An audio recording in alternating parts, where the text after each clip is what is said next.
प्रेरणा के आधार स्रोत doctor APJ Abdul Kalam. ठीक है, इसके शब्दार्थ हम पढ़ चुके थे और इसके आगे हमने पढ़ा था इसका चैप्टर अब्दुल कलाम के बारे में कि अब्दुल कलाम ने क्या क्या डिग्री हासिल की।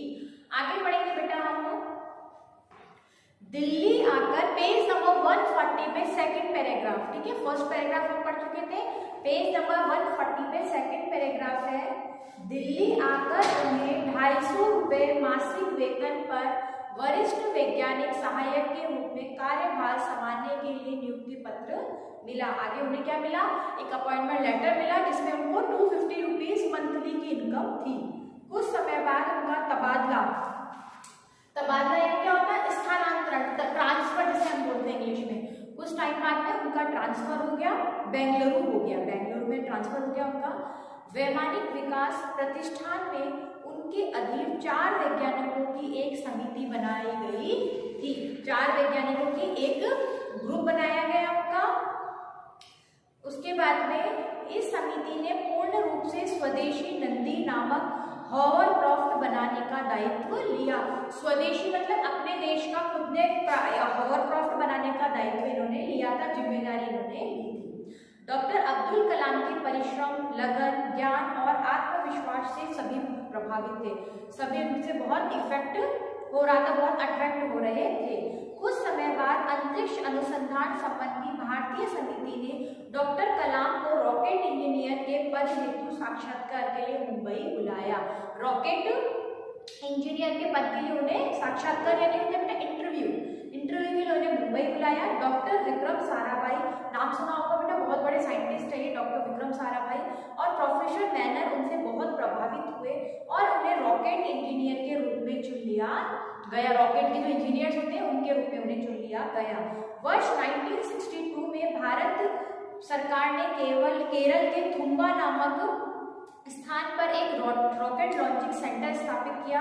रॉकेट लॉन्चिंग में 6 महीने के प्रशिक्षण के लिए अमेरिका के नासा केंद्र में जाने के लिए डॉक्टर कलाम को चुना गया। अमेरिका का जो नासा है वहाँ पे एक क्षेत्र है, वहाँ पे जाने अनुसंधान केंद्र है, वहाँ पे उन्हें भेजा गया और वहाँ पे उनकी ट्रेनिंग थी, 6 मंथ्स की उनकी ट्रेनिंग थी। उसके लिए अब्दुल कलाम का भी नाम आया, यानी उन्हें अमेरिका जाना पड़ा। 21 नवंबर 1963 को देश का प्रथम रॉकेट अंतरिक्ष में भेजने का निर्णय किया गया। फर्स्ट हमारा खुद का स्वदेशी भारत का जो रॉकेट था वो भेजने का निर्णय लिया। कलाम के इसके तमाम तकनीकी दायित्वों को संभाला था। जितनी भी टेक्निकल रिस्पॉन्सिबिलिटी थी वो किसने ली थी, अब्दुल कलाम ने ली थी। इसकी सफलता के बाद वैज्ञानिकों एवं तकनीशियनों का मनोबल बहुत ऊंचा हो गया। उसके बाद में बहुत ज्यादा मनोबल ऊंचा हो गया उनकी सक्सेस के बारे में। तो 20 नवंबर 1967 को रोहिणी 75 नामक रॉकेट थुम्बा स्टेशन से अंतरिक्ष भेजा गया। श्रीहरिकोटा में दूसरा रॉकेट लॉन्चिंग सेंटर स्थापित किया गया। पहले फर्स्ट किया गया, उसके बाद में जब सक्सेस मिलती गई तो उन्होंने आगे दूसरा भी स्टार्ट कर दिया। स्वतंत्रता प्राप्ति के पहले 15 से 20 वर्षों में भारतीय वैज्ञानिक ऊर्जों तथा रक्षा सामग्री के लिए पूरी तरह विदेशी सहायता पर निर्भर रहते थे। इससे पहले हम जितनी भी हमको जरूरत पड़ते थे सामानों की, उसके लिए हम किस पे डिपेंड होते थे, विदेशों पे डिपेंड रहते थे। इस कमी को पूरा करने के लिए integrated guided missile development programme IGMDP प्रारंभ किया गया कि हम खुद पे डिपेंड रहे, दूसरों पे हम डिपेंड ना रहे। इसका संपूर्ण दायित्व अब्दुल कलाम को सौंपा गया कि आप इसका सारा काम किसको करना है, अब्दुल कलाम को करना है। मिसाइलों का गहन अध्ययन करने के दौरान उन्हें पता चला कि 4 प्रकार के प्रक्षेपणास्त्र देश के लिए नित्याন্ত आवश्यक है। उन्होंने बहुत डीप स्टडी की उसकी और उसके बाद उन्हें पता चला कि 4 इंपॉर्टेंट चीजें होनी चाहिए जो कि हमारे लिए और देश के लिए बहुत ही ज्यादा जरूरी है। 4 चीजों में देखिए बेटा, नंबर 1 है जमीन से जमीन पर वार करने वाले दुश्मनों के टैंकों, जहाजों और अन्य सामग्रियों को नष्ट करने वाले प्रक्षेपास्त्र। समझ गए, जमीन से जमीन पर वार करने वाले, जमीन से हवा में नहीं, जमीन से जमीन पर अगर कोई लड़ाई कर रहा है हमसे तो उसके लिए वार करने वाले दुश्मनों के टैंकों, जहाजों और सामग्री को नष्ट करने के लिए। दुश्मनों के जहाज है, दुश्मनों के टैंक है, उनको नष्ट करने के लिए हमारे पास में कुछ होना चाहिए, प्रक्षेपास्त्र होने चाहिए। एक तो ये देखा उन्होंने। दूसरा, जमीन से आकाश में निर्धारित स्थान पर वार करने वाले प्रक्षेपास्त्र। जो दुश्मनों के हवाई हमलों का कारगर ढंग से सामना कर पाए। जमीन से आसमान में, यानी आपने देखा होगा हवाई हमले होते हैं हमारे ऊपर, हवाई जहाज से नीचे हमले होते हैं, तो हमें इतना होना चाहिए हम नीचे से बात करें और उनके जो हवाई हमले होने पर उनको नष्ट कर सके। दो हो गया, जमीन से जमीन पर, जमीन से आसमान पर, ठीक है। आकाश से आकाश में वार करने वाले प्रक्षेपास्त्र जो आकाश में विचरण करने वाले दुश्मनों के बम वर्षक विमानों का पता लगाकर उन्हें मार्ग में ही नष्ट कर सके, ठीक है। आकाश से आकाश में, यानी हमारा भी क्या होगा, हवाई यान होगा और सामने वाले का भी हवाई यान होगा, और वो पता लगा सके कि कहाँ से हमारे पे अटैक करने वाले हैं और उनको वहीं पे ही नष्ट कर सके। जमीन से जमीन पर, जमीन से आसमान पर और आसमान से आसमान पे, तीन तरह के उन्होंने सोचा। और चौथा था ऐसे प्रक्षेपास्त्र जिन्हें लड़ाकू विमानों से दागकर दुश्मनों के ठिकानों तथा उनके सैनिकों को युद्ध सामग्री को नष्ट किया जा सके। और ऐसे प्रक्षेपास्त्र होने चाहिए जो कि लड़ाकू विमानों से दागकर, लड़ाकू जो विमान होते हैं उनसे दागकर दुश्मनों के ठिकानों का पता लगाए और सैनिकों की युद्ध सामग्री नष्ट कर सके। इस तरह से 4 प्रकार की उनको नित्यान आवश्यकता थी, बहुत इंपॉर्टेंट थी। तो अग्रभाग में बम लगे रॉकेट को मिसाइल कहते हैं। अग्रभाग, पश्च भाग यानी पीछे का भाग, अग्रभाग यानी आगे का भाग। तो आगे के भाग पे जहाँ पे रॉकेट लगा होता है उसे हम क्या बोलते हैं, मिसाइल बोलते हैं। यह वास्तव में एक विध्वंसक हथियार है। विध्वंसक हमने पढ़ा भी होगा बेटा, उसमें क्या बोलते हैं उसको, शब्दार्थ में विनाशकारी। यह क्या है, बहुत विनाशकारी हथियार है। मिसाइलों को वायुयानों, पनडुब्बियों एवं भूमि में दागा जा सकता है। जिन मिसाइलों को रेडियो तरंगों द्वारा या किसी आंतरिक क्रिया यंत्र के माध्यम से नियंत्रित किया जाता है उन्हें नियंत्रित मिसाइल कहते हैं। ये मिसाइलें निश्चित स्थान पर अपने निर्धारित लक्ष्य को पता लगा सकती है, ठीक है। मिसाइल क्या होती है, जो आगे रॉकेट लगा होता है, रॉकेट में बम होता है, उसे बम लगे रॉकेट को क्या बोलते हैं, मिसाइल कहते हैं। भारत में पृथ्वी, आकाश, नाग, अग्नि जैसे विभिन्न प्रक्षेपास्त्रों के उत्पादन का कार्य प्रारंभ हो चुका है। यानी भारत में 4 प्रकार की, कौन कौन सी, पृथ्वी, आकाश, नाग और अग्नि, 4 प्रकार के उनका उत्पादन का काम चालू भी हो गया है। तो 16 सितंबर 1985 को श्रीहरिकोटा में त्रिशूल मिसाइल का सफल प्रक्षेपण किया गया। त्रिशूल नामक जो मिसाइल थी उसका सफल सक्सेस हुआ उसका, है ना, ठीक है। 25 फरवरी 1988 को पृथ्वी मिसाइल का परीक्षण भी सफल रहा। एक से एक सफलता अब्दुल कलाम को मिलती ही जा रही थी। 22 मई 1989 को अग्नि मिसाइल का सफल परीक्षण हुआ। उसके बाद में सबका इनका जो है टेस्ट होता गया और सब में रिजल्ट भी बहुत अच्छा हमें मिला। उन्होंने भारतीय नौसेना के लिए पृथ्वी मिसाइल सुपरसोनिक सिस्टम विकसित किया जो युद्ध पोतों को नष्ट कर सकती है। वायुसेना के लिए शक्तिशाली मिसाइल तैयार किया गया। रडार प्रणाली से सज्जित कर उसे अधिक प्रभावशाली बनाया गया। उसमें रडार लगाया गया जिससे वो और भी ज्यादा अच्छी बन गई।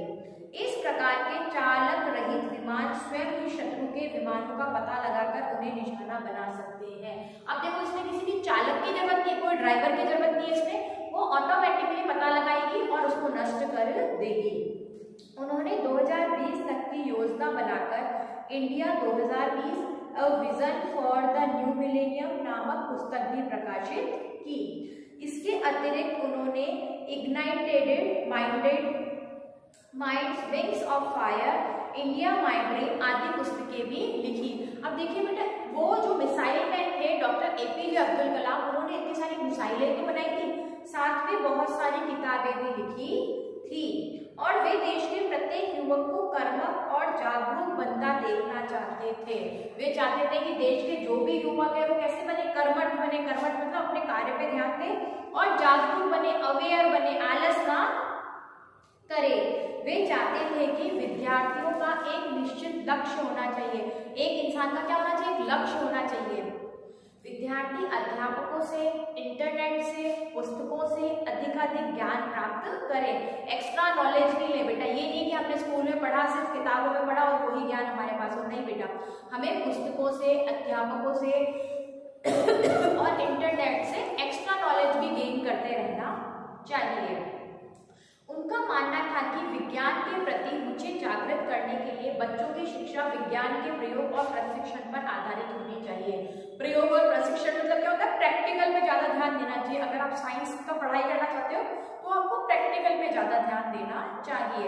India 2020 a vision for the new millennium पुस्तक में उन्होंने महान प्रगतिशील भारत की कल्पना की है कि भारत कैसा होना चाहिए, कैसा प्रगतिशील हमारा भारत होना चाहिए, जहां गांव और शहरों के बीच का केवल अंतर एक बारीक रेखा के समान रह जाए। ये नहीं हो कि गांव का बच्चा ऐसा, शहर का बच्चा ऐसा, ऐसा नहीं होना चाहिए, बिल्कुल इक्वल हो जाए। सभी के लिए स्वास्थ्य की बेहतर सेवाएं उपलब्ध हो, गरीबी और निरक्षरता पूरी तरह समाप्त हो जाए। ये नहीं हो कि भारत के लोग गरीब हैं, भारत में गरीब गांव में गरीब रहते हैं, शहरों में अमीर, ऐसा नहीं होना चाहिए। और उनको हॉस्पिटल की फैसिलिटी भी पूरी अच्छी तरह अवेलेबल हो। निरक्षरता यानी सभी लोग साक्षर हो, कोई भी अनपढ़ ना हो कि हमें बुक नहीं पढ़नी आती, हमें ये काम नहीं आता, ऐसा भारत का सपना उन्होंने देखा था। ठीक है, प्रतिभाशाली विद्यार्थियों को आर्थिक समस्या के कारण उच्च शिक्षा से वंचित नहीं रहना पड़े। कई बच्चे होते हैं बेटा बहुत इंटेलिजेंट होते हैं, लेकिन उनकी फैमिली वालों के पास क्या होता है, पैसा नहीं होता है, और वो क्या हो जाते हैं, फिर पढ़ नहीं पाते। तो ऐसा बिल्कुल नहीं होना चाहिए। प्रतिभाशाली विद्यार्थियों को आर्थिक समस्या के कारण उच्च शिक्षा से वंचित न होना पड़े और प्रशासन पारदर्शी और भ्रष्टाचार मुक्त होगा आदि। ये सब होना चाहिए कि जो प्रशासन होता है, जो हमारी गवर्नमेंट है, वो कैसी होनी चाहिए, भ्रष्टाचार बिल्कुल भी नहीं होना चाहिए। वर्ष 1990 में गणतंत्र दिवस के अवसर पर डॉक्टर कलाम को पद्म विभूषण का सम्मान प्राप्त हुआ। सम्मान मिला उन्हें, मेडल मिला, पद्म विभूषण। जादवपुर विश्वविद्यालय और IIT मुंबई में उन्होंने डॉक्टरेट की मानद डिग्रियां प्रदान की। वर्ष 1999 में केंद्र सरकार के प्रमुख वैज्ञानिक सलाहकार नियुक्त किए गए।